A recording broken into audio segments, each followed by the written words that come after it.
Hello, these are my post-fight thoughts on Tyson Fury against Deontay Wilder 3. It was the third fight in their trilogy. I thought it rounded off the trilogy really nicely, and I thoroughly enjoyed it, as most people did. This will be quite a brief video. I just want to reference back to my pre-fight prediction video just to discuss a couple of points that I made there and to see how they bore out in the fight. I'll start with Tyson Fury, and to be honest, there's not that much I want to discuss with Tyson Fury from this fight because really I saw the Fury that I expected to see. I mentioned before the fight I thought he should use the same level of aggression he did in the second fight, but use a bit more caution. Now I saw the same level of aggression and I did see a bit of caution in the first round, but aside from that I thought he bedded in quite quickly and he kind of picked up where he'd left off. So I don't think Deontay Wilder brought many new things to the table in terms of what Fury was seeing, and I think that's why he bedded in so quickly and was able to let his hands go quite early on. I still thought Fury was a little bit sloppy at times. He was taking some risks when he was coming in, leaving himself open. That was evidenced in the fourth round when he was put down by Wilder twice in quick succession.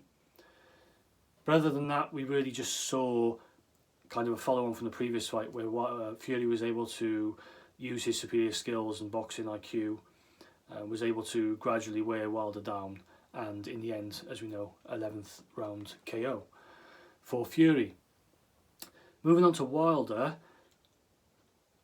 in my pre-fight prediction video I thought that Wilder should work on his defence, his stamina and punching on the back foot. I didn't really see any improvements in those first two areas. I thought this was evidenced by the fact he was getting caught in the same areas defensively as the second fight with Fury, namely the left ear. He was getting caught with the right hooks and the right hand. And what I noticed is he was trying to do something that Fury does so well, and that was move back out of range when his opponent's trying to strike.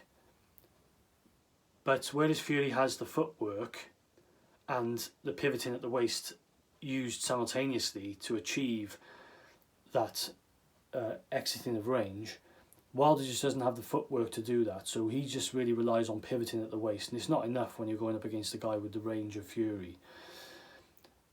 And Fury saw that, he was able to land the right hand quite often, and that didn't change from the second fight really. So the defensive frailties were still there from Wilder, as far as I'm concerned. And stamina wise, again I thought Wilder struggled, and I think again his energy was sapped from being taking blows to the head.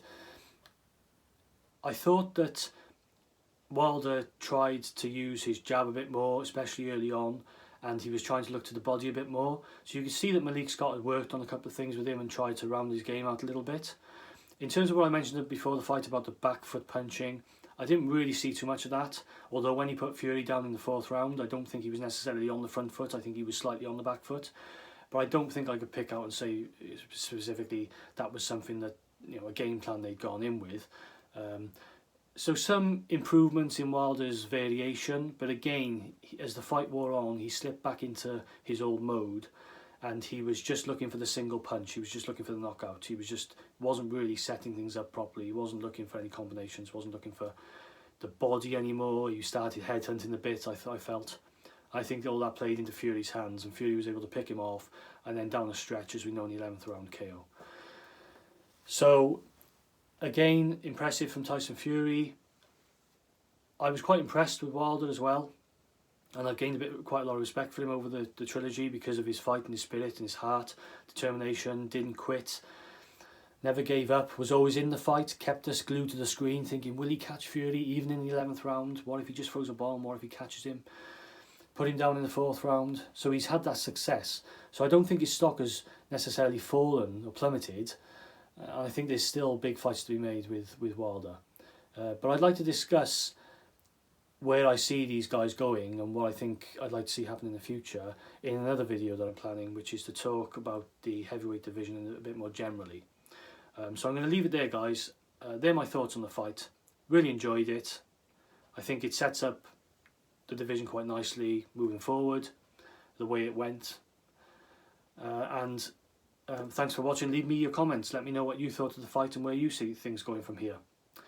So until next time, see ya.